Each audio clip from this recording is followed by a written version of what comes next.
Okay, so now let's start it because I solved problems for yesterday. Like, I'm too lazy to go here to get to finish my work, so just skip it. But I'm really sorry about that. I'm gonna try my best not to skip any speaking practice anymore because I want to improve my skill, and those is what I have to do in order to improve my skills.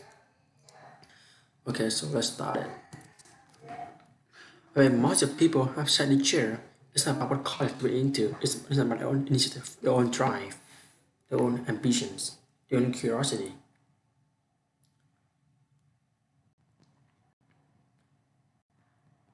I can say from the era which I grew up, I can only be right. That's what you say. You say to me, okay? You can only be riding if your back is bent. On my tombstone, I want the epitaph be ashamed to die until you have scored some victory for humanity. Many people look for meaning in life. I thought it was going to be under the rock or behind a tree. But this is my meaning. You have more power than that. You have the power to create meaning in your life rather than passively look for it.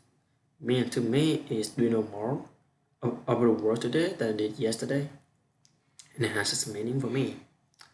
And it accumulates and occurs daily. In a month, you know way more than you did just then the day later. Did you continue to grow? The first question of me wasn't where do you find meaning? It was how do I create meaning? And I started early teens. You can rely on the sand between people who can rest, but don't hold power over you. If back to a quote from Martin Luther King. You can't be ridden if your back is bent. When I grew up, it was really common to hear the phrase, stick and stone and break my bones, but most will never hurt me. I haven't heard that phrase in a long time. I don't hear this recited in the elementary schools. The thing what has happened over years is we came to learn on a civilization that works to be hurtful than an advance in mental health. What I see on the left side of coin, however, is people are less able to deal with the same people who are around today, who were around back then, who calling your names. I can say for a group which I grew up, I don't give a rat's what you say to me, unless you between me and some girl. Then I'll get that some way. A racist person, a sexist person, or a person with some kind of cultural bias. I need to know that actually, even to say everything you want to say, they will say, okay, that's who you are, that's how you're thinking. So now what I need to do? Because you're in my way. Do I dig under you, go around you, lift over you, or do I go this way? And then on the side, it's just long, it's more effort, it's more energy. But some effort is sort of some shit different day. You can say you're being stressed, you're being, that's not, you don't navigate that. I think high school, that's where you learn how to deal with difficult people. The other people who are nasty, you're gonna navigate them. The people who you cannot interact with, whether for a reason or another, they could be next to you in your workplace. So I think we are the world of a total social part that people are tossed into the high school experience. You can say, oh, I have learned more better to do with on these people. Hey, having to deal with these people is now in your portfolio. Your motivation for the guests have you have in this couch. They have a vision statement and they have grit.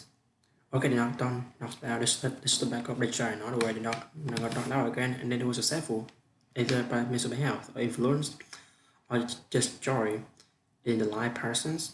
For me, I do public, 80% is driven by duty, not by ambition. That's how I view it. If you look at the case that I ended up hosting Cosmos in 2014 and Dream, we look up Carl Sagan, with who is truly talented. He wrote to me and said, "Do you consider hosting Cosmos?" And I said, "I don't. There's a dozen people, maybe have a dozen others who will jump at this opportunity. I don't need to do this. I really don't." Then I talk about it, and I said, "We make Carl Sagan when I was 17. He was running to colleges, and he was Cornell. He'd been accepted to Cornell really know what college I want to go into. The dimensions of his sorrow that I wasn't totally in the moment there, and for me, my attention to him. First reaction is, and he sent me a letter. I get this letter and I open it. It says, understand what you like, there's some stuff I like, but you want to kind of visit campus, do you have decided if you want to come now? He met me on Access Building on a Saturday. He did something really cool. He reached back, grabbed himself, and it was one of his signed to me. It has a future astronomer sign card. Later day, I'm to go back to New York, and he begins to know I do this often in this December in Attica. And he says, here's my phone number. The boy carries through for snow, spend the night with my family, and go back tomorrow. I'm thinking, who am I? Why? I'm nobody. But I was somebody to him.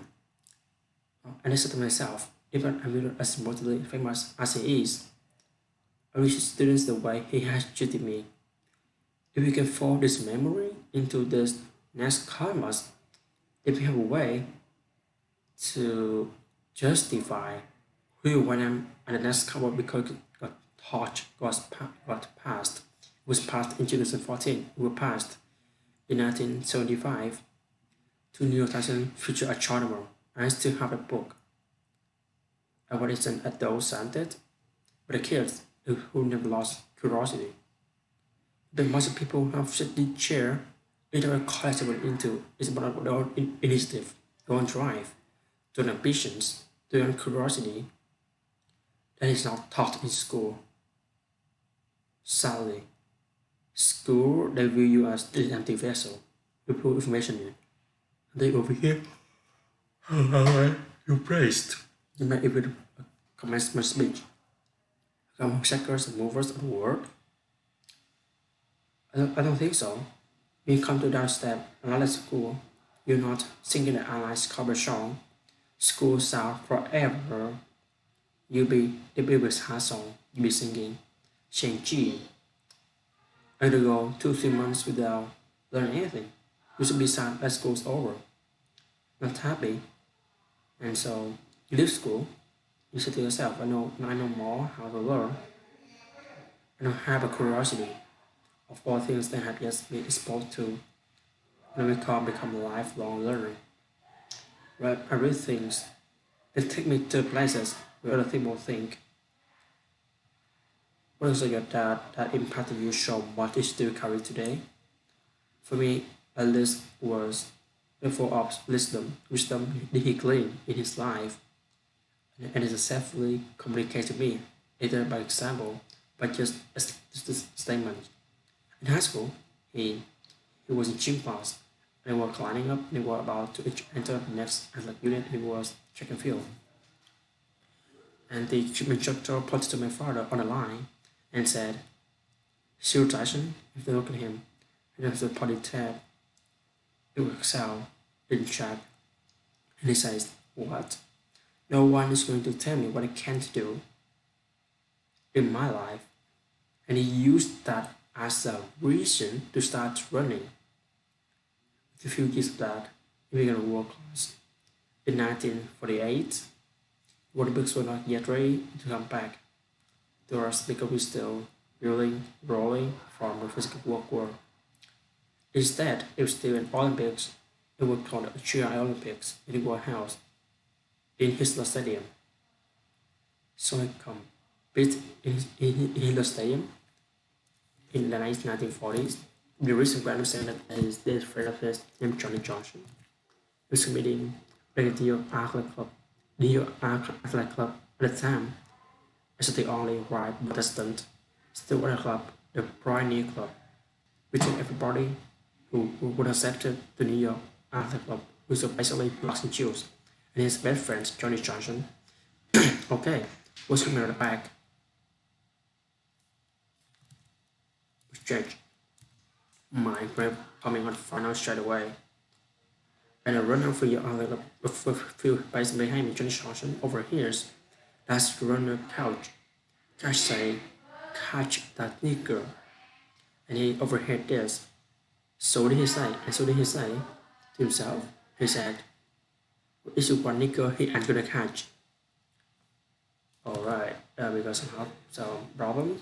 that happened with my video. So I think that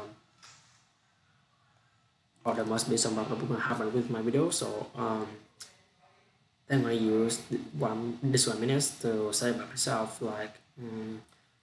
So I have to do the assignments and other things go and the other things that and the other thing that I have to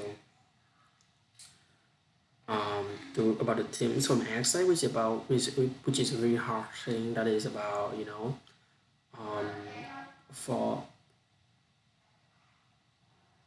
thinking about the topics and I really have attempts in my mind but I'm not really sure like it is 4 to 5 attempts I have to choose 3 of them and besides I have to get some example of it like okay so here's it is my team so I have to it's not like I have to read the whole book but it's just maybe I just get this study guide question. But for the my book of life, I'm gonna read the whole book again, to understand better about what's the book saying, to understand about the better content of a book. But for this one, I think that's okay. Okay, so I think that this is the end of my video. Because some problem that has been with my that has happened with my um Google Chrome. So I think you might want to 1 to 2 minutes to talk about myself, talk about what am I doing next. That is pretty much for today. And for the speaking, I think it is just about 1 more minute. But now I reached that. Okay, so that is it of my speaking today. Bye.